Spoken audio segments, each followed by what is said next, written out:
Good morning to all my dear students of class 4th. Today I am here to teach you the subject SST. Let's begin today's class. Today I will explain chapter 18 our constitution, rights and duties.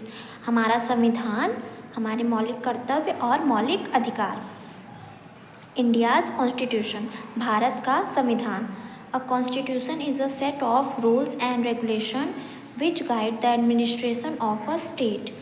संविधान set निर्माण किया गया है rules and regulation नियम और विनियमों पर जो कि हमारे प्रदेश के प्रशासन का क्या करता है, मार्गदर्शन करता है. India had to make its own constitution to run the country after independence. Bharat ने अपना खुद का संविधान बनाया स्वतंत्रता के बाद अपने देश को चलाने के लिए. भारत ने अपना खुद का संविधान बनाया. भारत का संविधान बना कब? स्वतंत्रता के बाद अपने देश को चलाने के लिए. फॉर दिस पर्पज, इस उद्देश्य से द कॉन्स्टिट्यूएंट असेंबली संविधान सभा was formed which conducted it's first meeting on 19 दिसंबर 1946. संविधान सभा का निर्माण किया गया जिसकी पहली बैठक 19 दिसंबर 1946 को हुई. 9 दिसंबर 1946 को हुई. Doctor Rajendra Prasad was elected it's permanent chairman, जिसमें कि डॉक्टर राजेंद्र प्रसाद को स्थायी अध्यक्ष परमानेंट चेयरमैन के रूप में चुना गया. The Indian constitution was prepared, discussed and finally adopted on 26 नवंबर 1949. भारत का संविधान भारतीय संविधान तैयार किया गया, उस पर चर्चा हुई और फाइनली उसको कब ग्रहण किया गया? 26 नवंबर 1949 को ग्रहण किया गया. However it came into force on 26 January 1950 only. और वह कब लागू हुआ? 26 जनवरी 1950 को. हमारा भारतीय संविधान 26 जनवरी 1950 को लागू हुआ. That is why we celebrate our Republic Day on 26 जनवरी. इसीलिए हम गणतंत्र दिवस 26 जनवरी को मनाते हैं. Remember, our constitution is the longest written constitution in the world. याद रखिए हमारा संविधान दुनिया का सबसे लंबा लिखित संविधान है. भारत का संविधान दुनिया का सबसे लंबा लिखित संविधान है. नेक्स्ट, राइट्स एंड ड्यूटीज़, हमारे अधिकार और कर्तव्य. बिसाइड्स अदर थिंग्स, इन सब चीज़ों के अलावा the constitution embodies our some fundamental rights and duties of Indian citizens.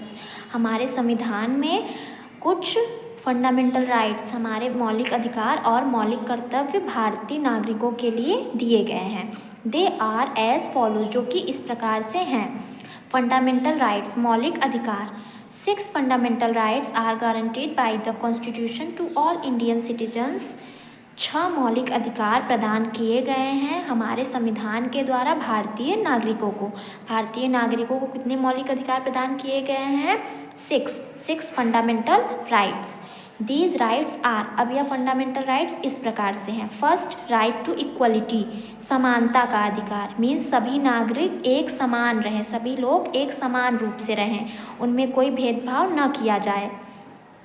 Second, right to freedom, स्वतंत्रता का अधिकार which includes the right to life and the right to education, जिसमें कि जीवन जीने का अधिकार और शिक्षा का अधिकार शामिल है. किसमें? फ्रीडम, स्वतंत्रता के अधिकार में. थर्ड, राइट अगेंस्ट एक्सप्लॉयटेशन, शोषण के विरुद्ध अधिकार. अब शोषण के विरुद्ध अधिकार क्या होता है? अगर हम किसी से परेशान है या कोई हमें परेशान कर रहा है, कोई हमारा शोषण कर रहा है, तो हम उसके खिलाफ FIR पुलिस में कंप्लेन कर सकते हैं. ये भी हमें एक अधिकार प्रदान किया गया है. Fourth, right to freedom of religion, धर्म की स्वतंत्रता का अधिकार, हर एक धर्म के लोगों को जीवन जीने का अधिकार. Fifth, cultural and educational rights, सांस्कृतिक और शैक्षिक अधिकार. मीन्स हमारी जो संस्कृति है, हमारे इन सब को हमें मनाने का अधिकार. Six, right to constitutional remedies, संवैधानिक उपचारों का अधिकार. अभी 6 राइट क्या है इसमें हम देखेंगे. Remember, the right to constitutional remedies empowers the citizen. अभी 6 वाला अधिकार हमें क्या देता है, क्या प्रदान करता है हमारे नागरिकों को, कि हम to move the supreme court for enforcement of the first 5 fundamental right. अगर हम ये जो 1 से 5 तक हमारे फंडामेंटल राइट्स हैं, अगर उन पर कोई हमारा शोषण कर रहा है तो हम क्या कर सकते हैं, 6 वाले अधिकार के तहत हम सुप्रीम कोर्ट में उसकी कंप्लेंट कर सकते हैं। ठीक है। Your concern. The Parliament enacted the Right of Children to Free and Compulsory Education RTE Act 2009।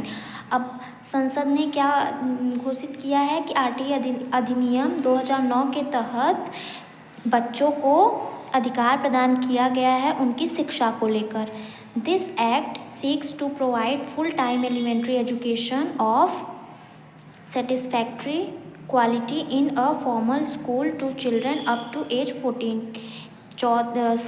वर्ष 14 तक के बच्चों को पर्याप्त रूप से उनके स्कूलों में निःशुल्क शिक्षा प्रदान की जाए। यह अधिनियम 2009 के तहत लागू किया गया है। फंडामेंटल ड्यूटीज़, अब हमारे मौलिक कर्तव्य के बारे में हम पढ़ेंगे। There are 11 fundamental duties of every citizen of India as laid down in our constitution।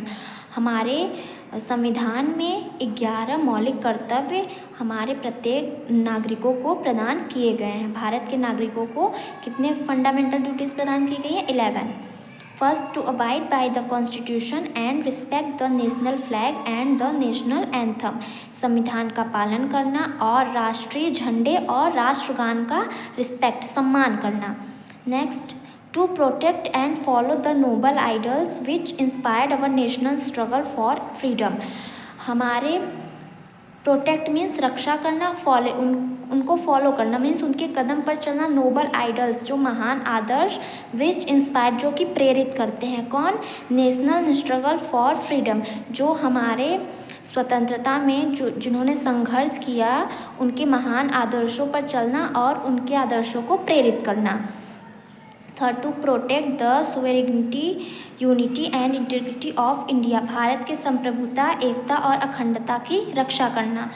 Fourth, to defend the country, देश की रक्षा करना, अपने देश की रक्षा करना। Fifth, to promote harmony and brotherhood, to promote harmony and brotherhood, सद्भाव एवं भाईचारे को बढ़ावा देना। Six, to preserve the rich heritage, समृद्ध विरासत को संरक्षित करना मीन्स उनकी रक्षा करना, उनको संरक्षित करना। Now next page, seventh, to protect the natural environment, प्राकृतिक पर्यावरण की रक्षा करना। एट्थ, टू डेवलप ह्यूमनिज्म, मानवतावाद को विकसित करना। 9, to safeguard public property and give up violence, सार्वजनिक संपत्ति की रक्षा करना और हिंसा का त्याग करना मीन्स लड़ाई झगड़े, मारपीट, ये सब त्याग देना। To make efforts for excellence in all spheres, हमें प्रयास करना, किस लिए प्रयास करना? सभी क्षेत्रों में उत्कृष्ट प्रदर्शन के लिए अपना एफर्ट्स, प्रयास करना। अब next, to provide opportunities for education of children between the age of 6 and 14, 6 से 14 वर्ष के बच्चों को एजुकेशन के लिए शिक्षा प्रदान करना। ये हमारे क्या हैं? फंडामेंटल ड्यूटीज़ हैं। Next topic, directive principles of state policy, राजनीति के निर्देशीय सिद्धांत कौन कौन से हैं? These principles denote the ideals that the state should keep in mind while making politics and laws। अब यह सिद्धांत बनाया गया है पॉलिटिक्स, राजनीति और कानूनों को देखते हुए हमारे प्रदेश के लिए ये सिद्धांत बनाए गए हैं। According to doctor B R Ambedkar के अनुसार these principle are noble features, ये जो सिद्धांत हैं वो महान विशेषताएं हैं ऑफ द इंडियन कॉन्स्टिट्यूशन, हमारे भारतीय संविधान की ये महान विशेषताएं हैं। सम ऑफ दिस प्रिंसिपल आर्स, अब इनमें से कुछ सिद्धांत ये दिए गए हैं नीचे। To minimise inequalities in income and status, आय और सामाजिक स्थिति को कम करना। To secure a right to adequate means of livelihood for all citizens, आजीविका के पर्याप्त साधनों के अधिकार मीन्स, आजीविका मीन्स क्या होता है? अगर कोई अपने परिवार को चलाने के लिए कुछ पैसे कमा रहा है तो उसे क्या बोलते हैं, आजीविका। तो आजीविका के पर्याप्त साधनों के अधिकार प्रदान किए गए हैं भारत के नागरिकों को। To provide free legal aid to the poor, गरीबों को मुफ्त कानूनी सहायता, गरीबों को मुफ्त कानूनी सहायता, अगर उन्हें कोई परेशानी हो रही है तो वो कानून के पास जा सकते हैं, उनकी मदद करेंगे कानून। To secure the right to work and public assistance in case of employment, to secure the right to work and public assistance in case of employment, रोजगार की स्थिति में अपने काम और पब्लिक असिस्टेंस, सार्वजनिक सहायता को बढ़ावा देना। To secure a living wage and decent standard of life for all, जीवन निर्वाह योग्य वेतन और सम्मानजनक जीवन जीना। मीन्स हर एक इंसान को सम्मानजनक जीवन जीना चाहिए और उनके योग्य वेतन भी उन्हें मिलना चाहिए। To raise the level of nutrition, पोषण स्तर को बढ़ावा देना। Next, to organise village panchayat as units of self government, हमें क्या करना चाहिए, विलेज पंचायत, गांव पंचायत को बुलाना चाहिए एज यूनिट्स, अपने स्वशासन के लिए गांव पंचायत का भी निर्माण करना चाहिए। टू प्रमोट कॉटेज इंडस्ट्री, कुटीर उद्योग को बढ़ावा देना। कुटीर उद्योग मीन्स आप जानते हैं कि अगर एक फैमिली के मेंबर एक साथ कुछ काम कर रहे हैं तो उसे कॉटेज इंडस्ट्री बोलते हैं, ठीक है। To promote educational and economic interest of एससीज and STs and other weaker section, हमें प्रमोट, रक्षा करनी चाहिए, शैक्षिक बढ़ावा देना चाहिए शैक्षिक और आर्थिक हितों का, किसकी, अनुसूचित जाति और अनुसूचित जाति और अन्य कमज़ोर जातियां हैं उनकी शैक्षिक और आर्थिक हितों को बढ़ावा देना चाहिए। To prohibit the consumption of intoxicating drinks and drugs, और हमें मादक पेय पदार्थ और दवाओं के सेवन पर रोक लगानी चाहिए। ये किसमें है, राज्य के नीति निर्देशकीय, ये देखिए directive principle of state policy में ये जो आपने अभी पढ़ा ये सारे प्रिंसिपल्स हैं, ठीक है। That's all for today's class, thank you very much.